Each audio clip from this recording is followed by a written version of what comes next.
আসসালামু আলাইকুম প্রিয়ান, কেমন আছেন সবাই? প্রতিদিনের মতো আজকেও হাজির হয়ে গেছি। তো আজকে হাজির হয়ে গেছি বড়ই নিয়ে, মানে বড়ই আমি রান্না করে আচার করব। তো ২ রকম করে আচার করব। একটা হলো ঝাল, টক ঝাল, আর একটা হলো টক ঝাল মিষ্টি। তো যাক, একটা শুকনোভাবে করে নেব, সেই জন্য আমি বড়গুলো ভালোভাবে ধুয়ে নেব। তা আজকে বাড়ি আমার একা, মানে একাই বললে চলে, মানে আমার শাশুড়ি নাই। না, ওই জন্য বাড়িটা ফাঁকা ফাঁকা লাগছে। আর একা হাতে এত কাজ করাও কিন্তু অসম্ভব। এদিকে বাচ্চা সামলানো, তারপর আবার ইফতারের জন্য সব কিছু রেডি করা। তো যাক, সকাল থেকেই আমি যাবতীয় যা কাজ আছে, ধোয়াধুয়ি, ঝাড় দেওয়া, মোছামুছি সব কিছু করে নিয়েছি। এর মধ্যে বড়িগুলো ভালোভাবে আমি বোটা ফেলে নিয়ে ধুয়ে নিয়েছি। ধুয়ে নেওয়ার পর এখানে আচারের জন্য আমি বসিয়ে দিয়েছি। তো কড়াই দেখতে পাচ্ছেন, আমি কিন্তু এখানে তেল গরম করে শুকনো মরিচ ৪-৫টা দিয়ে দিয়েছিলাম। দিয়ে আমি এখানে কিন্তু ভেজে নিয়েছি তেলে। আর এখানে তেঁতুল আমি ভিজাইছি। তেঁতুলগুলো ভিজে আমি পানিতে রেখে আমি পরে দিব। তো দেখতেই পাচ্ছেন আমার রান্নাঘরের অবস্থা। প্রত্যেক দিনের মতো কিন্তু আমার রান্নাঘরটা খুব একটা ভালো থাকে না। তো যাক, অনেকেই হয়তোবা বলবেন, তো আমি এটা ঝাল মেখে রোদে কিন্তু শুকাতে দিয়েছি। এটা কিন্তু মানে ঝাল ঝাল আমার আচারটা হবে। আর এটা হবে আমার টক ঝাল মিষ্টি, মানে আমি এখানে মিষ্টি যোগ করব।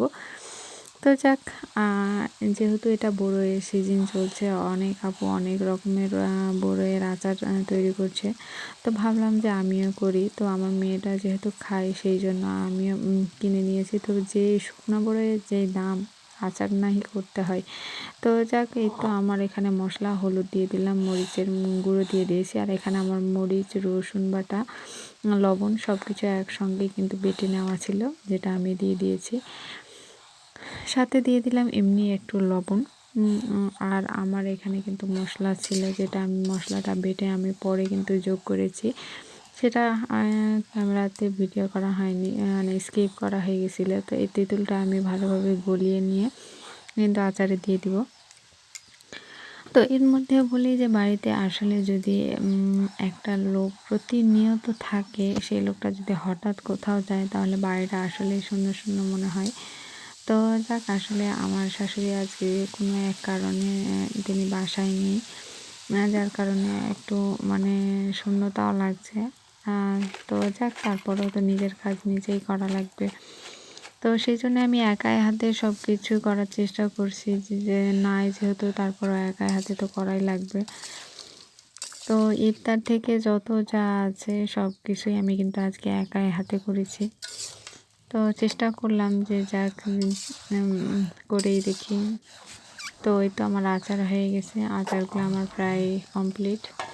তো এইগুলো আমি কাঁচের জারে ভরে রাখবো। কাঁচের জারে ভরার জন্য আমি সুন্দর করে কাঁচের জারটা আমি ধুয়ে নিয়েছি।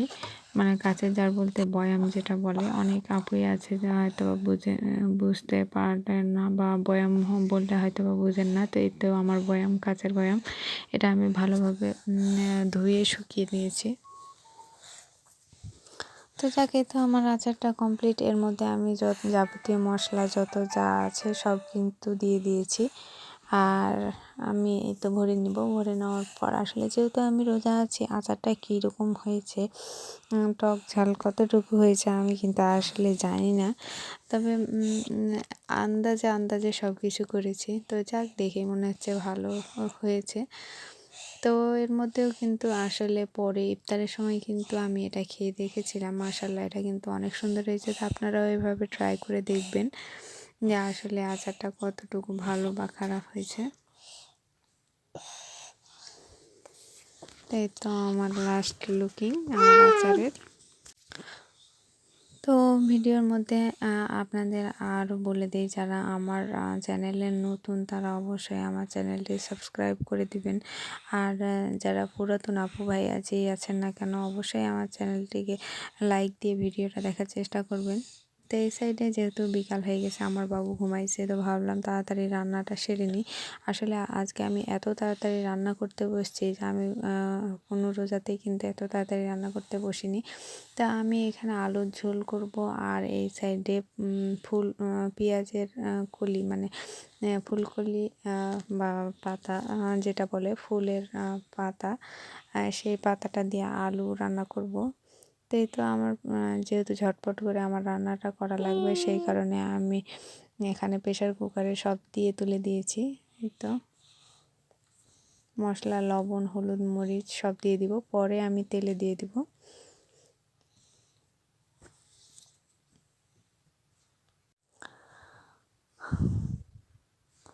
আসলে আমি বলি যে তাড়াহুড়ার সঙ্গেই কিন্তু আমার প্রেশার কুকার, যার কারণে আমি প্রেশার কুকারে দিয়ে দিই। যখন আমি হুট করে সময় পাই না তখন তাড়াহুড়ো করে দিয়ে দিই। তো এখানে আমি পেঁয়াজ কলিগুলো রান্না করব। তো এই পেঁয়াজ কলি রান্নার জন্য কিন্তু পেঁয়াজ গুলো আমি ভেজে নেব ভালোভাবে। তো এই তো তেল দিয়ে পেঁয়াজগুলো ভেজে নিয়েছি।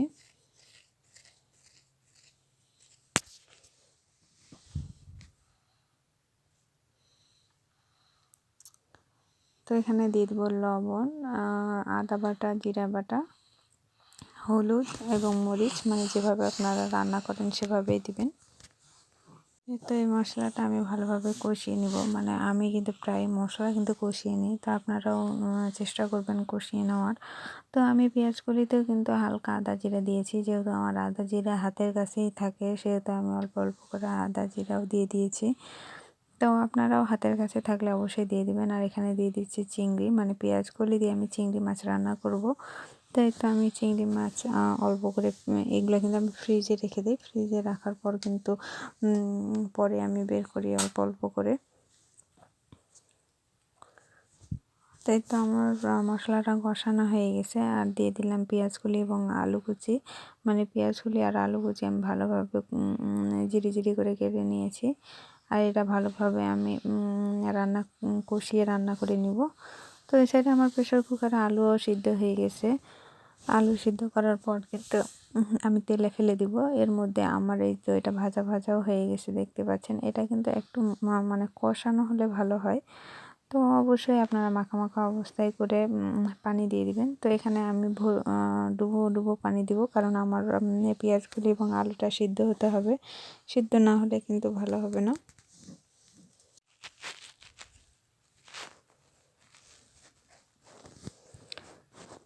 তো এই তো আমার পানি দেওয়া হয়ে গেছে, আমি ঢাকনা দিয়ে ঢেকে রেখে দিব।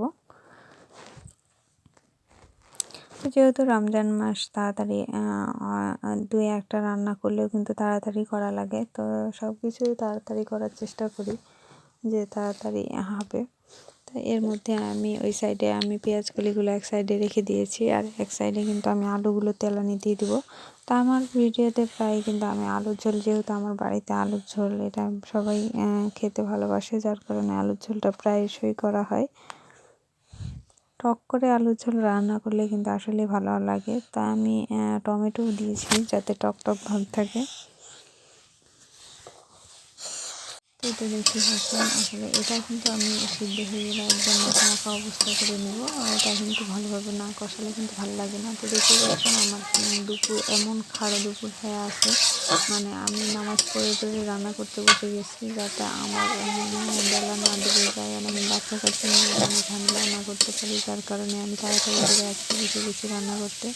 তো যাক, আমার পেঁয়াজকলি রান্না শেষ। আমার চ্যানেলে কিন্তু আরও একবার পেঁয়াজকলি রান্নার রেসিপি দেওয়া আছে, তো অবশ্যই আপনারা যদি ফুল রেসিপি দেখতে চান তা অবশ্যই আপনারা ঘুরে আসবেন।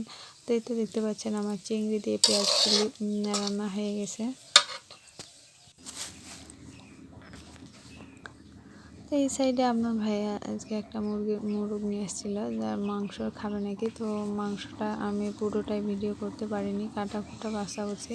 তো যাক, এই তো রান্না শুরু হয়ে গেছে। যেহেতু আমি রান্নাটা করার সময় এত তাড়াহুড়ো করছিলাম, ফুল রান্নাটাও আমি আপনাদের দেখাতে পারিনি।